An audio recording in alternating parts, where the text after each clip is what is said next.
Underwriting support for The Andy Draper Show is brought to you thanks in part to Paison's Pizzeria.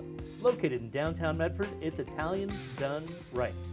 Give them a call at 541-772-3668.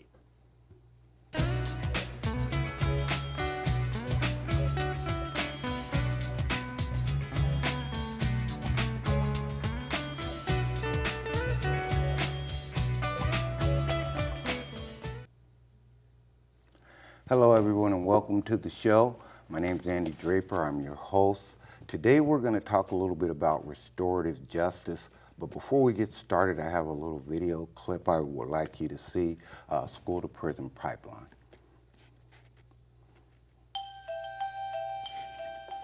When a kid gets in trouble at school, we used to send them to the principal's office. Now we're suspending, expelling, or even arresting kids for the smallest misbehaviors. This trend is called the school to prison pipeline. There are pipelines all across the country. Nationwide, as many as 95% of out-of-school suspensions are for nonviolent misbehaviors like these. In one town, the cops were called to break up a fight, a water balloon fight. When you crack down harshly on kids for minor infractions, you're telling them one thing: you are a problem. Suspending or expelling a kid increases his or her chance to drop out of high school. And we know high school dropouts are 3.5 times more likely than high school graduates to be arrested in their lifetime. Sending a kid to juvenile detention center also makes crime more likely in their future. Kids who are incarcerated are 67% more likely to be back in jail by the age of 25 than similar kids who didn't go to prison. And this zero tolerance policy doesn't apply to everyone equally. In Wake County, North Carolina, which has one of the largest school-to-prison pipelines, 40% of black kids caught with cell phones were suspended, while only 17% of white kids were suspended for the same thing. Though blacks and Latinos make up only 29% of public school students, they make up 70% of students involved in in-school arrests or who are referred to law enforcement.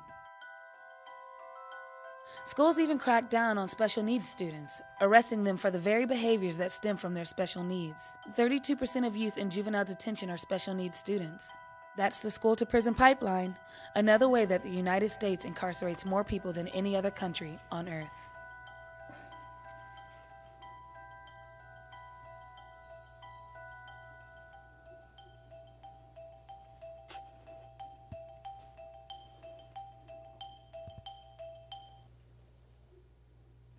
So some of those statistics in there were pretty shocking to me. Today I have with me Cara Walsh, Director of Restorative Justice at Resolve Center for Dispute Resolution and Restorative Justice in Medford, Oregon. Welcome to the show, Cara. Thank you very much. Thanks for having me. Okay, can you tell us a little bit about what is the school to prison pipeline? Yes, the school to prison pipeline, it's a term used to coin a trend that we're seeing nationally that shows that students who experience exclusionary discipline policies or practices such as suspension or expulsion are more likely to end up in the criminal justice system. And we see those practices really being impacted at disproportionate rates, specifically for black students, people of color, LGBTQ, people who have disabilities. And so it's really important that we're looking at the different systems and structures that we have in place to really be able to create equitable processes, and restorative justice is one of those. Okay, is this a new trend, or did they just start looking at it recently? Has this been going on, or is something happening that's making this come forward now? Yeah, this is a trend that's been happening for a really long time. I think what's been interesting is just really the term has been recently coined of the school to prison pipeline, where we're really seeing how there's a lot of school push out that's happening that's really increasing the number of young people and adults that we're seeing in prisons and jails in our country. We have the highest mass incarceration rate.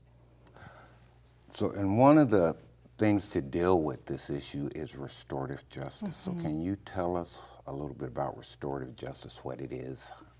Yeah.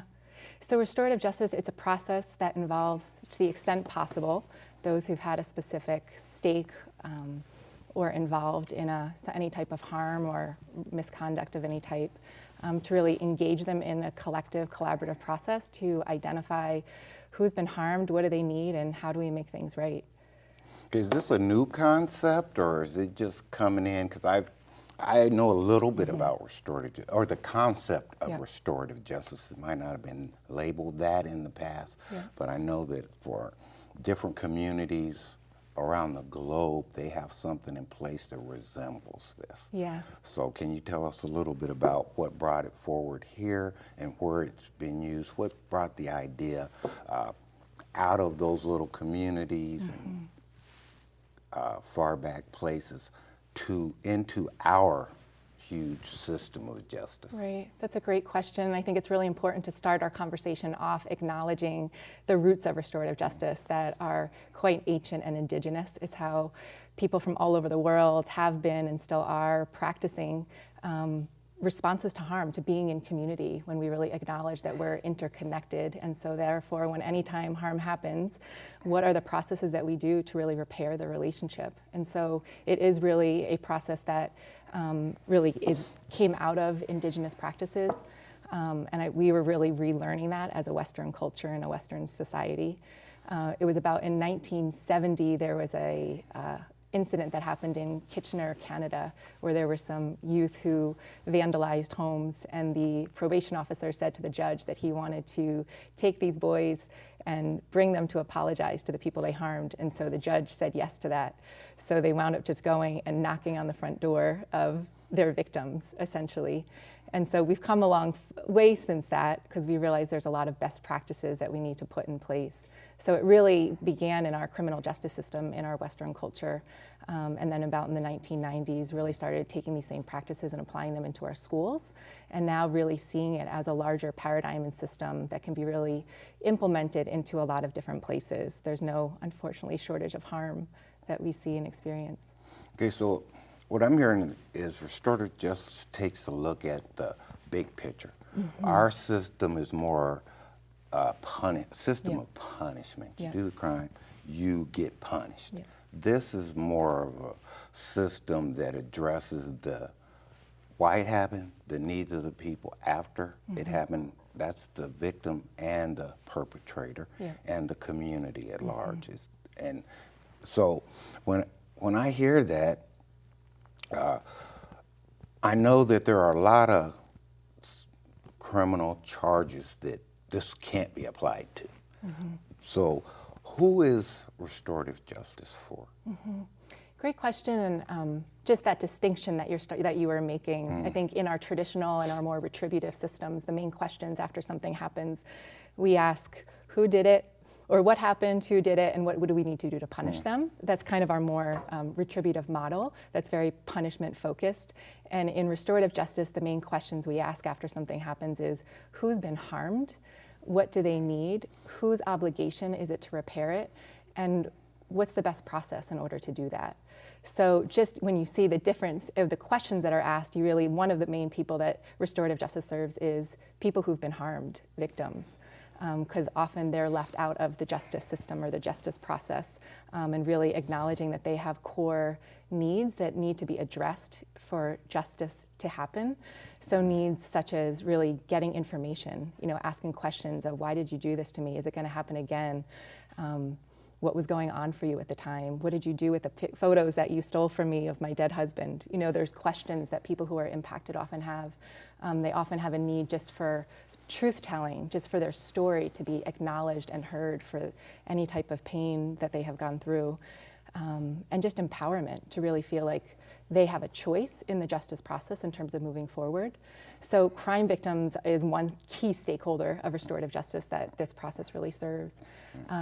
So that sounds like it's there for the victim. It's kind of a personal healing. It's something intrinsic that needs to heal, to do something about, to make it easier to go on in the future so that you're not looking back over your shoulder or worried about things as much as you would be without having an opportunity to address the person that actually committed the offense. Absolutely. Okay, so is that working? Is it working? That sounds, in some instances, that could be real sketchy, kind of dangerous, how do you control something like that? How does that work? Yeah, so we always want to make sure restorative justice isn't just about trying to get people together. It needs to be a voluntary process. It needs to be safe and appropriate. So in addition to really serving victims or people who've really been harmed, it also provides an opportunity to really support those who've caused harm. And so I would say that's another stakeholder group that this work is really serving, to really support meaningful accountability. So when we talk about just our traditional punishment model, that can be very passive, right? When we're punished, there's nothing that we really need to do. This is just something that's happening to us. But when we're actually being accountable, the way we really define it in restorative justice is acknowledging that you caused harm, recognizing you made a choice, understanding it from the other person or the other people's perspectives, making things right, really taking steps to repair the harm, and then taking steps to make sure it doesn't happen again. So there's a real active engagement of accountability that actually asks something of the individual, which can really, I think is really important for transforming shame, for developing different competencies, for addressing the deeper root. I think there's a key saying in this work of just really the reason offenders offend is that they've been victimized themselves. And so there's a cycle of really sort of perpetuating violence. And I think our criminal justice system, particularly with a real retributive focus, really continues to perpetuate that. There's a leader in the field that says that our system is a system that harms people who harm people to teach them that harming people is wrong. So I think if we want to break that cycle, and really provide an opportunity for offenders or anyone who causes harm, we're all human and we make poor choices, but what are the processes that we really have as a community to really be able to make things right? I think we have a need for that, to really be able to transform the situation and take responsibility. And that doesn't mean it needs to look easy. I think people need to be on the hook until they repair the harm. Again, not that everything can be repaired, but to the extent possible, but really being directed by the people or the individuals who were harmed. And I think that's the key difference out of our traditional processes that we have in place right now. Okay, you said something about community. I'm going to address that in a second. But before we go there, when you talk about accountability for the person who committed the offense, can you give us some type of examples or things that are being done somewhere within the restorative justice system to bring that forward and to kind of give people a new light on what actually happened? On accountability, how is accountability really taking place? Right. I would say in Southern Oregon, so one of the processes that we have right now, it's a program. Restorative justice is not a program, it's really a set of guiding principles and values, and yet it can sometimes be instituted through programmatic aspects. So we have a program called the Victim Assistance Youth Accountability Program, and it's a partnership we have with the Juvenile Department of Jackson County. Youth come through a month-long series of classes to really support them in understanding, taking responsibility for their actions, looking at the ripple effect that it's had on other people, helping them understand when we cause harm, we have an obligation to repair it. So while that's happening, we're also reaching out to the crime victims and really hearing and seeing and understanding how this is really affecting them. And when it's safe, when it's appropriate, we bring people together for what we call a dialogue to really talk about, again, who was harmed and how do we make things right. And from those conversations, accountability measures can really be identified and determined. So for an example, there was a youth who really damaged, he was on a tractor and damaged a woman's fence, and there was a significant amount of restitution that was owed. But really, it wasn't about the money that she had wanted, she just wanted her fence repaired. So there was an agreement that was made that he agreed to come over every single weekday during the summer, this happened over the summer, for him to work alongside with his father, actually, and rebuild the fence. So it was an active way about really repairing the harm. And it really had met her need for really understanding the deeper, what was going on behind that as well.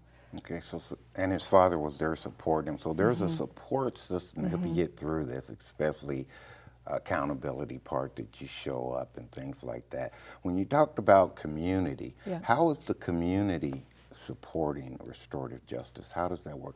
We talked about the victim. We talked about the perpetrator. Now, how is the community become part of this? Yeah, the community is the third pillar of restorative justice. So it really is about the victim, the offender, and the community. So really providing opportunities for the community to also be engaged in the justice process, acknowledging that they too are affected, maybe not in the most direct way. So whether that is giving community members a voice within a process to provide opportunities or make requests for what accountability could look like. It's also providing an opportunity for community members just to be trained in restorative justice. So a lot of these processes that I'm talking about are actually run by community members to really give community members an active role and voice in contributing towards what justice looks like in our community. Okay, and that's really not just pushing somebody down because they made a mistake, but saying, okay, a mistake was made, but you're okay. Yeah. We need to just fix whatever damage was done and keep you moving on with a good life, is what I hear. I know that I've heard lots of stories in other communities that the whole community comes and tells the person how good they are and stuff, even though they committed an offense against somebody, and that just lets them know, okay, don't do that again. You're better than that. Let's find a place where we all can contribute here. Yeah. So tell me some of the benefits of restorative justice. Yeah, well, right now in Southern Oregon, we're implementing restorative justice, again, in partnership with our juvenile justice system. We're also doing it in partnership with our local youth correctional facility, the Rogue Valley Youth Correctional Facility, which is part of our statewide Oregon Youth Authority. And we're also doing a lot of this work within our local schools. Right now, we're in 13 different schools in Southern Oregon implementing this. And so we really are committed to tracking data to really show that this is an efficacious approach and to really be able to measure what the benefits actually are. So within our schools, we're really seeing that it's reducing suspensions and expulsions, that it's really decreasing the disproportionality of those who are impacted through discipline processes. We're really being able to measure that as well. Increasing graduation rates, tracking climate through a school system, so that those are some of the other things that people feel more of a sense of belonging and sense of safety. Bullying incidences are decreasing within the schools we're working in. Within our criminal justice system, we've been doing a long-term partnership with Southern Oregon University to, about a 9-year data project that we've just completed to really look at what this is looking like within our juvenile justice work. And it's showing that it's increasing satisfaction rates, both with victims and offenders, that they're really satisfied with the process. And I think we believe that we get that that's happening because they're actually included in the process. And they're really it's really working to identify their own needs. That it's increasing their perception of fairness of the justice process. It's one of the things, reducing recidivism. So those who go through a restorative process have been recidivating at 19.7% versus our Jackson County average, which was 29.7%. So there's definitely a reduction of recidivism. And one of the biggest things that we've really seen within our juvenile work is the reduction of criminogenic thinking. That we have a tool that we're really able to measure sort of criminogenic antisocial thinking. And by going through this process, it's been really reducing that as well. Okay, so a couple of things. Yeah. So the process itself, and I just want to be clear about what I'm hearing. The process itself, it cuts down the repeat offenders from continuing that behavior or thinking that that's okay, I just got caught this time, I'm gonna continue to do that. When you're talking about restorative justice, I've heard a lot about youth. Is that where we need to start? Is that the starting point to teach humanity that there's a different way? I think it's the place where restorative justice is being implemented the most. However, restorative justice works for any age and any type of community. So it's just where it's become, I think we have a long way to go to really make the transition to permeate our adult systems as well. Because it really is, it's a way of being, and when harm happens, how are we really engaging it for everybody? It's just where the most common practices are happening right now, but not because that's where it needs to stay or needs to be. Okay, because I was concerned about Yeah, that. I know sure. what it is. I'm going, okay, there's a lot of adults Yeah. that could benefit from this, even though it might be later in their lives, there's still an opportunity for changes to happen and better things to happen. You are talking to Jordan, I think you told me about. Can you kind of tell us about this? We have a little video clip, and I'd Sure. like for you to set us up for that clip. Yep. There was a youth who went through this program that I was mentioning, the Victim Assistance Youth Accountability Program, and he went through a series of classes. He was charged with he was in a car when a group of his friends went and burglarized a woman's home. And initially he didn't think it was a big deal at all. He didn't really, a lot of thinking errors that were happening of not really feeling like he needed to take active responsibility for that, and didn't really think anybody was affected. Through that process, we also reached out to the crime victim, and she was really interested in having an opportunity to meet with Jordan. So we have a video that really gives it's Jordan talking about what this experience was like for him. Okay, and we'll take a look at that video now. I was in a car when my friends were burglarizing my friend's grandma's house. And you were caught and charged with burglary as one of the accessories to burglary? Yeah. And you went through a training of 6 sessions in this program. What kind of things did they go through? What was that training like? That training was very much needed, I think, in the position that I was in.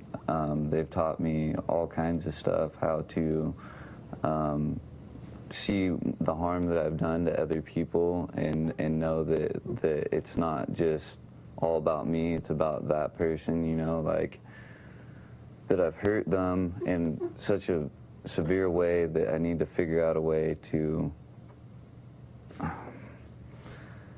Do it differently. yeah, do it differently.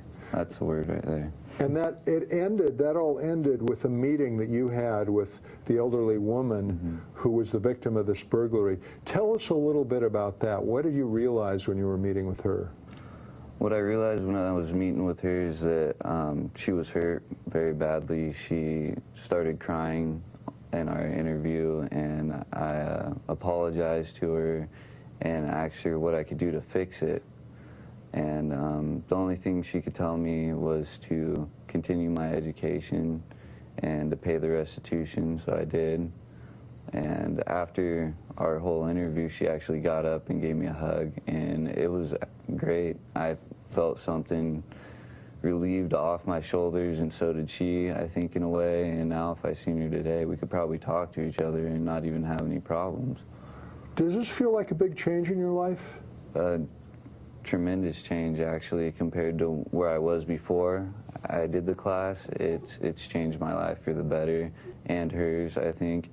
The crime that I committed was pretty serious. It was stuff that she'll never get back that was in that safe, and now I think that she kind of understands who took it, and she understands why they took it, and I think she needed to know that to have some kind of closure of what happened to her. And it was hard for you to understand the seriousness before you met her. It was just kind of whatever. You didn't really take it very seriously. But when I met her, I felt a vibe coming off of her, like that she was hurt by me, and it made me as a person feel bad for doing that to her. Even though I was just in the car, I still have place in the crime that I did. I take full responsibility just as much as the people that went in the house. At the time of the crime, you didn't feel that responsible. No, it was just I like, didn't. well, I'm just here, but I'm not really part of this. Yeah, but over time I started to realize that, you know, I am just as responsible because I was there and I didn't stop it, and I did hurt this lady, and I felt bad, and I apologized, and she accepted it. What's up with your life now? What are you doing? Well, now I have my own place, which is pretty cool. And when I was in VIA, I said there's some goals that I wanted to accomplish, and I wanted to have my own place. So I have my own place.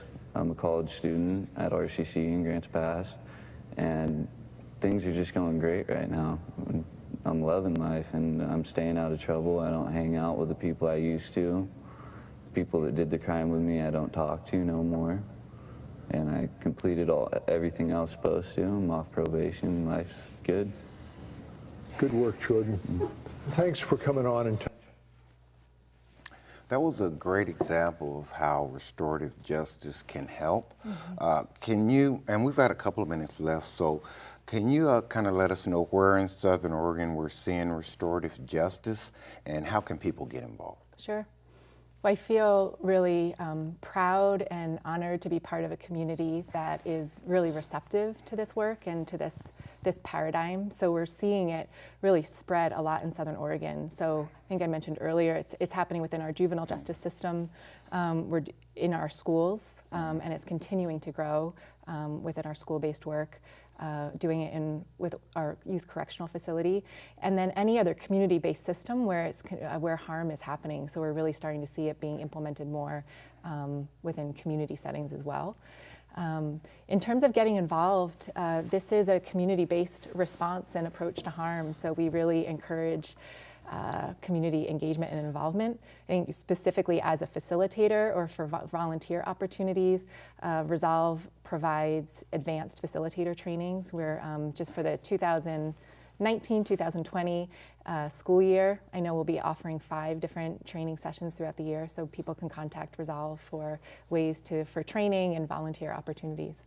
Okay, so there's training for that, and there are different programs that can be initiated. Absolutely. Cara, thank you so much for being with us today. We're really enlightened by what you said and show some hope for the future. Yeah. Okay, thank you all for watching the show. Thank you to all my volunteers. Couldn't do it without you. We'll see you next time on the Andy Draper Show.